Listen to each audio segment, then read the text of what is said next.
What's up guys, Xantos here, and for the longest time I have loved Pokemon. Pokemon has been a part of my life ever since I've been 5 years old, and with February 27th being Pokemon Day and the 25th anniversary of Pokemon, I wanted to do something special to celebrate the series that I love so much. Now, for the longest time I've wanted to do something called a Nuzlocke Pokemon Run. For those of you who don't know, a Nuzlocke Pokemon Run means that you can only catch the first Pokemon that you encounter on each route. You also have to nickname each of the Pokemon that you catch so that you grow more attached to them throughout the story. And lastly, if a Pokemon faints, it's considered dead. You're no longer allowed to use them, you can't revive them, you can't take them to a Pokemon Center and bring them back to life. You have to go, put them in the box, and that's it for them. Now, it's been an absolute pleasure evolving with the Pokemon series over the years and seeing what it's become. And I've always been a big fan of the anime and the different art styles of Pokemon and drawing them. Ever since I was a kid, I've been doodling different Pokemon in my binders and school books and whatnot. I've always loved the art of it, and I've always loved gaming. I like storytelling as well, so I wanted to try and incorporate a way that I could fuse those three elements into a video. And that's what I came up with today. So I hope you guys enjoy my first attempt at a Pokemon Yellow Nuzlocke.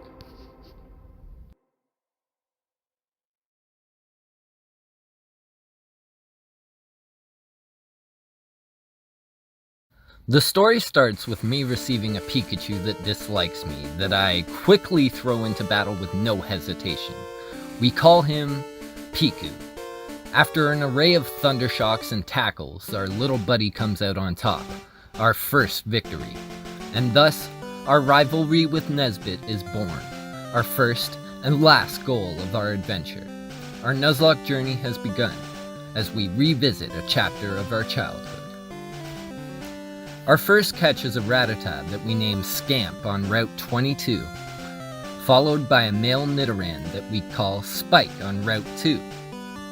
We peer into Viridian Forest with our team of 3 ready to train, braving through the hordes of angry Caterpie and Weedle, all with one goal in mind: Brock, the leader of the first gym, and our first Nuzlocke challenge. Wasting no time upon our arrival at Pewter City, we jump into battle with Brock, double-kicking his Geodude for a quick victory. Then, the moment that we had been dreading, Brock's Onix was upon us. This Pokemon has a move called Bide, where it absorbs damage received on the first turn, then deals double the damage the turn after. And I fell directly into his trap by dealing over half of his HP and damage on the first turn. There was a guaranteed OHKO hit coming for me the next turn. I needed a clean switch. I don't know how Bide works, I forget. I'm gonna switch to Scamp. Scamp's gonna take a here.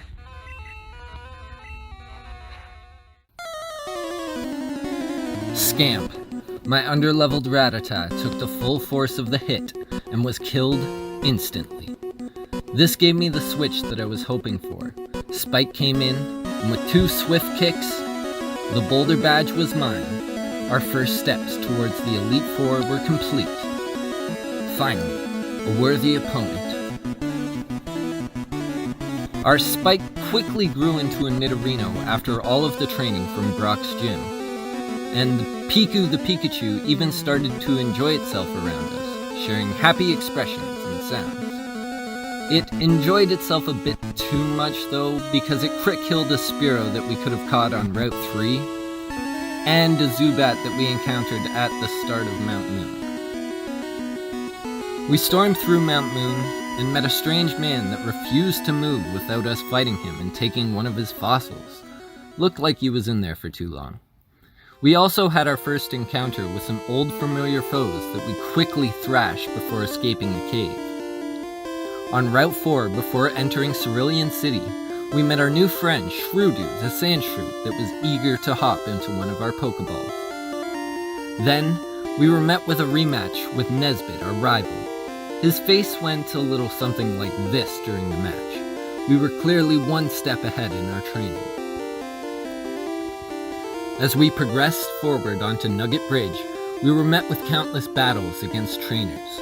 They all did their best and had no regrets.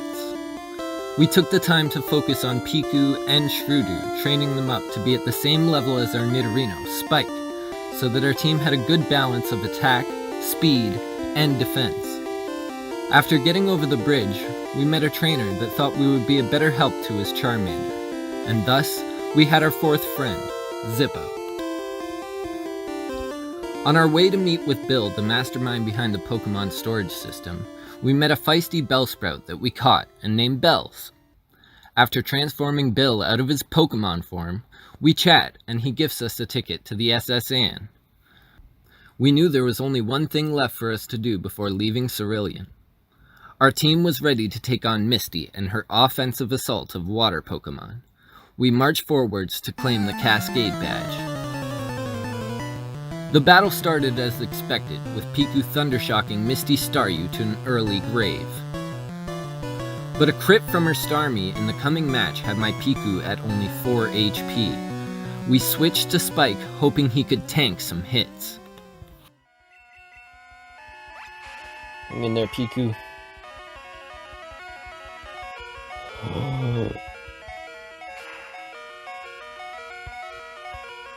No, that was way too close. We gotta get a switch off. Alright. Spike, you gotta come in for a save here, buddy.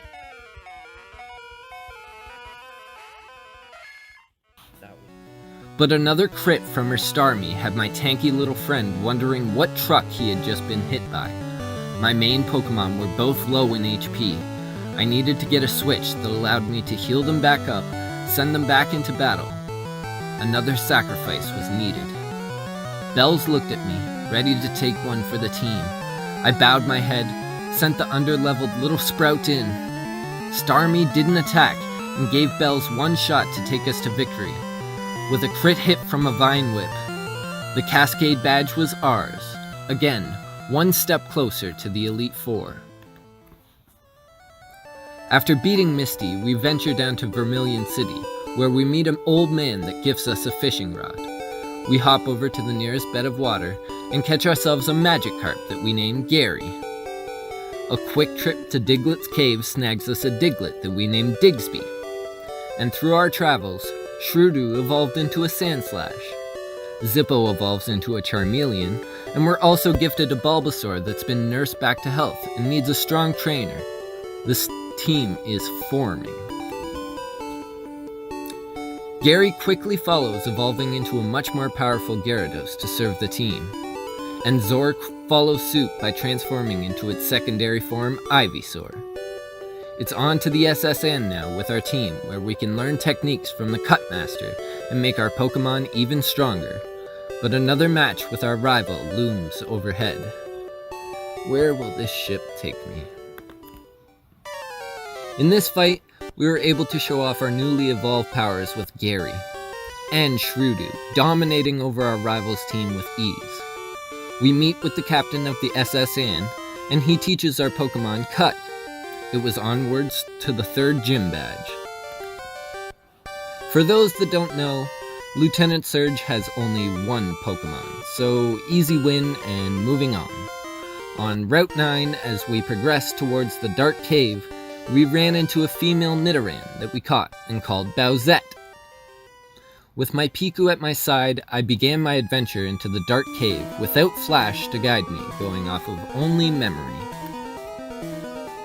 Once out of the cave, we hop over to Celadon City, where we run into another suspicious character at the game corner. Upon following him, this leads us to another battle with Team Rocket, but they only seem to be stalling us.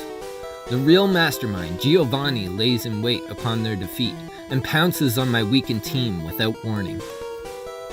His Persian was faster than my battle-damaged Spike, and a crit from its bite meant that we had taken our second death of the Nuzlocke run.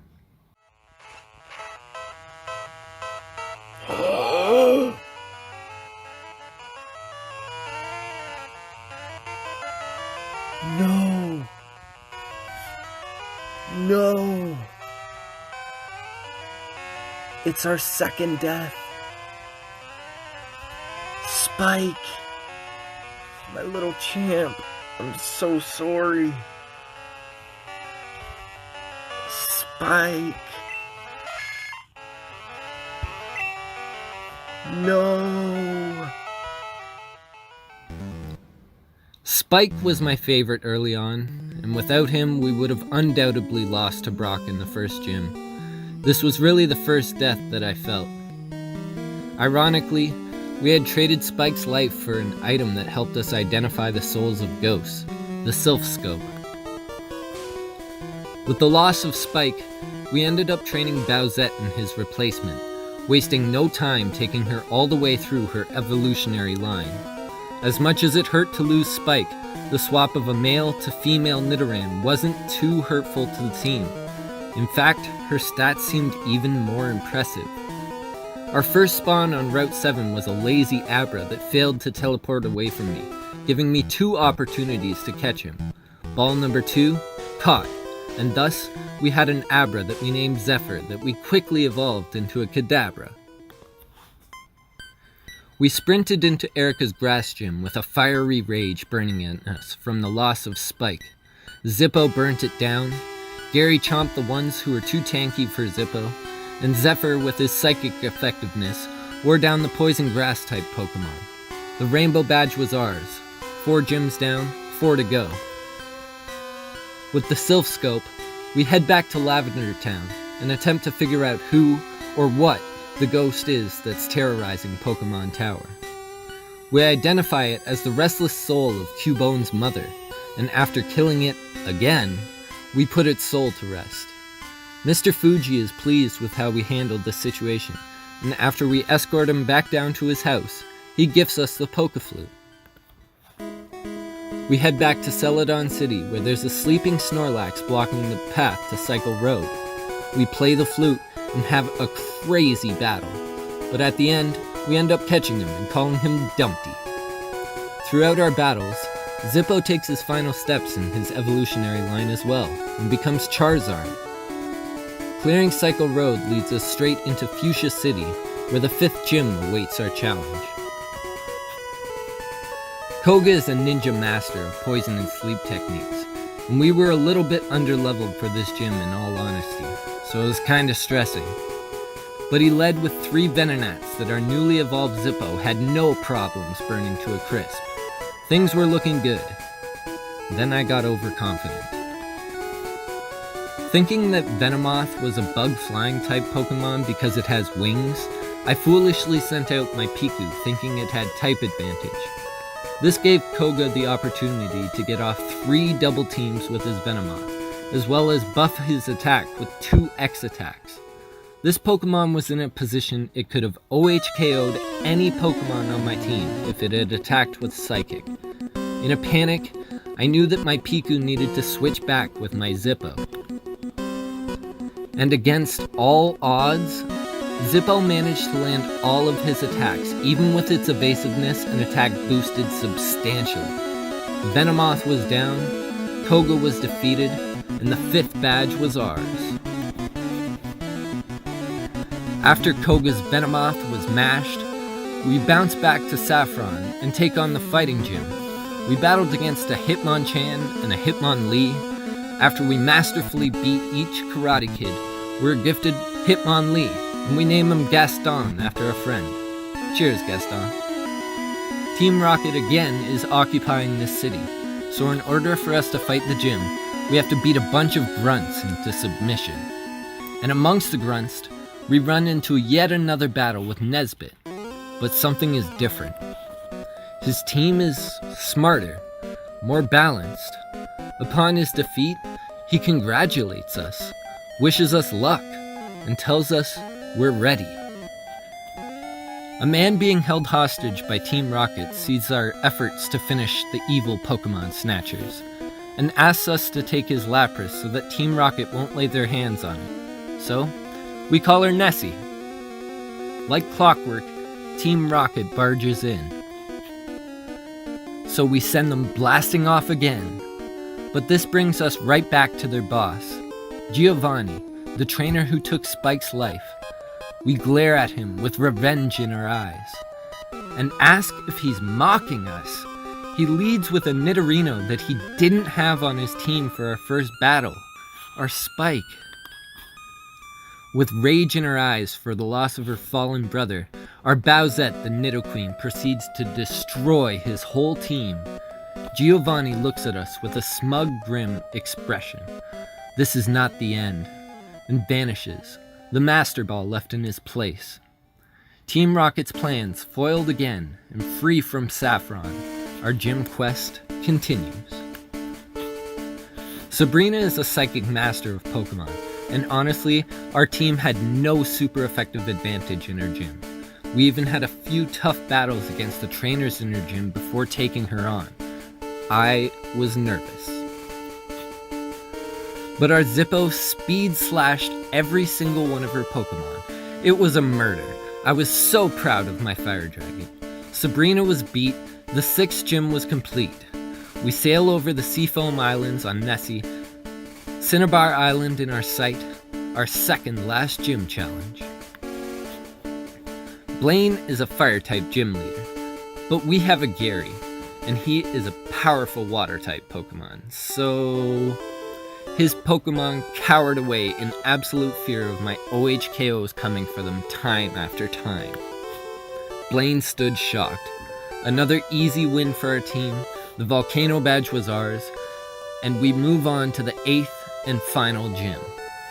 Gary really took the MVP for us in this gym. I'm proud of you, buddy. The 8th gym was back in Viridian City, so it was back to the start for us.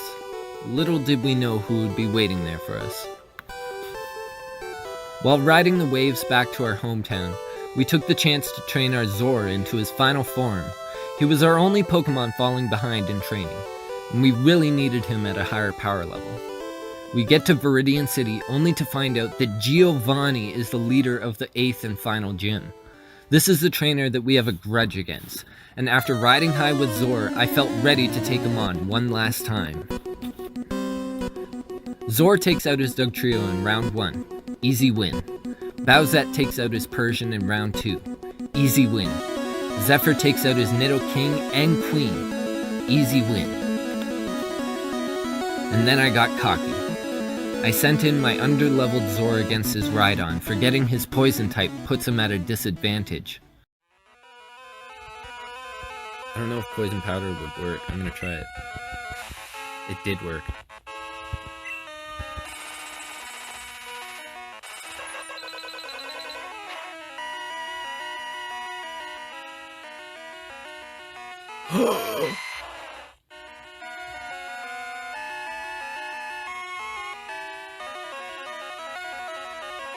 No! Zor!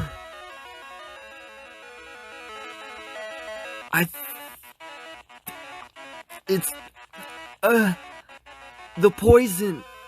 It wasn't worth it. Zor. Oh, no.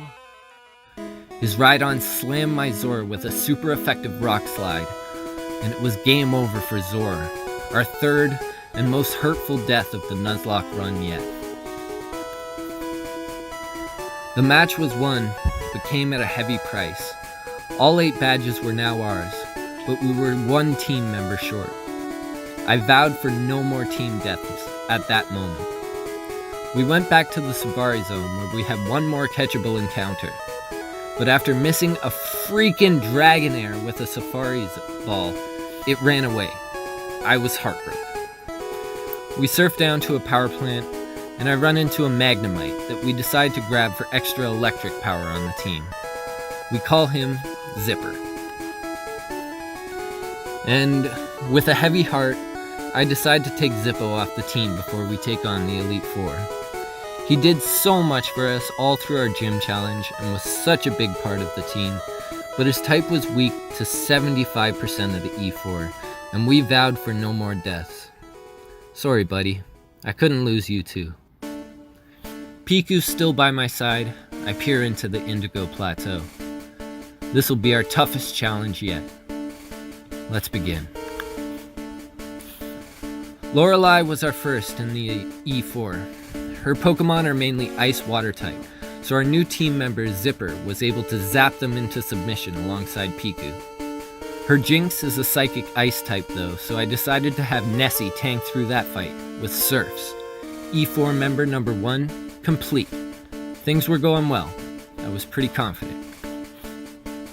Bruno was up next with his fighting and rock Pokemon. Zephyr took out all of his fighting type Pokemon with Psychic, and Gary took out his Onix combo along with Machamp. E4 member number 2, complete. No team deaths, feeling good. Next was Agatha. Her Poison and Ghost team, I was worried about. We know that Gengar's fast, and if we can't outspeed with our underleveled Zephyr, we were in trouble. But Zephyr, like an absolute speed demon, even while underleveled, took out every last one of her Pokemon with Psychic. I was worried, but you came clutch, buddy. Last in the E4 was Lance and his team of dragons. This was a fight. We taught Bowsette Ice Beam before the fight so that she could zap the dragons, and she did just that by tanking his Pokemon. Zipper zapped his Gyarados after tanking a Hyper Beam to the face, and Nessie amazingly OHKO'd his Dragonite with a 4 times effective Ice Beam. We had beat the E4, or so we thought. Lance tells us another trainer has claimed the champion title just before me. Nesbit, our first and last challenge on our adventure, our rival. Bowsette and Gary take on his Sandslash in round 1. It was a tough fight, but we took it. Zipper takes on his Alakazam in the next round and beats him down with 2 Thunderbolts. Nessie takes out his Executor in round 3 with Ice. Zipper takes out Cloyster in round 4 with Thunder. Bowsette takes on his Magneton with an Earthquake. Only one last fight. Go! Piku! Even with 10 levels of difference, our Piku wears down Nesbit's Flareon with paralysis and crit hits. One last Thunder. Fully paralyzed Thunder? Yeah, baby!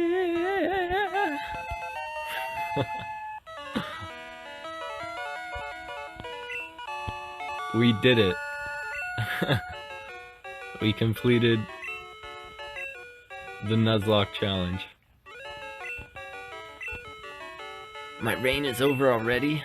It's not fair. Why? Why did I lose? I never made any mistakes raising my Pokemon. Darn it, you're the new Pokemon League champion, although I don't like to admit it. Xantos.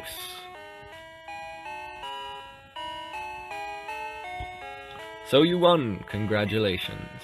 You're the new Pokemon League champion. You've grown up so much since you were first left with Pikachu. Xantos, you have come of age. Nesbit, I'm disappointed. I came when I heard that you beat the Elite Four, but when I got here, you had already lost. Nesbit, do you understand why you lost? You have forgotten to treat your Pokemon with trust and love. Without them, you will never become a champion again. Xantos, you understand that your victory was not just your own doing. The bond you share with your Pokemon is marvelous. Xantos, come with me.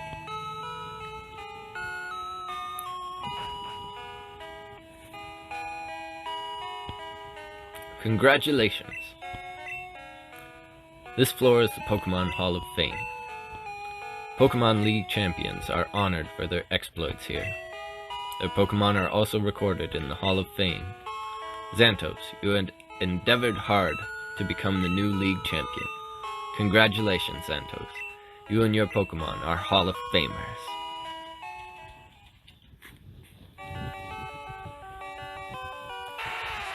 Bowsette.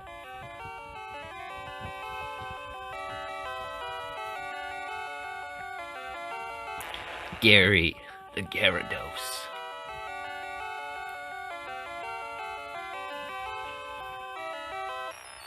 Zipper, the Magneton.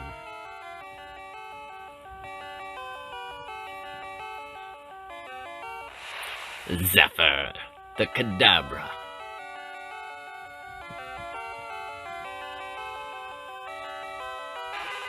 Nessie, the Lapras.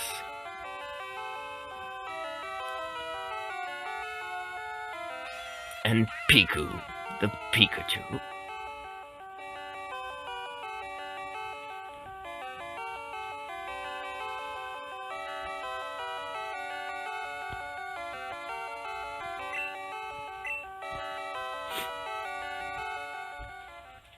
We did it.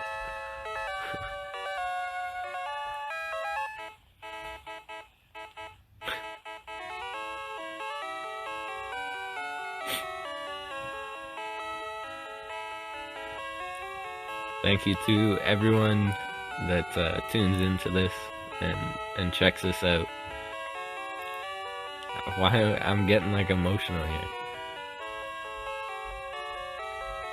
It was quite the adventure to go through this and complete this Nuzlocke. These fights were in memory of Scamp the Rattata, Spike the Nidorino, and Zor the Venusaur. Their lives did not go in vain.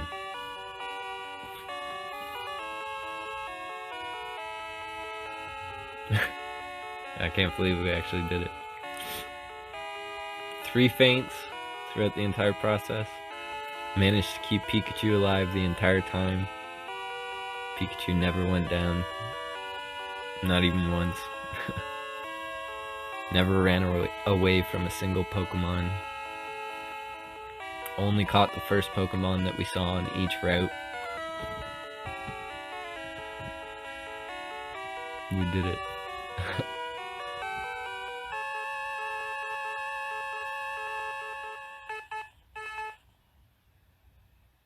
The end.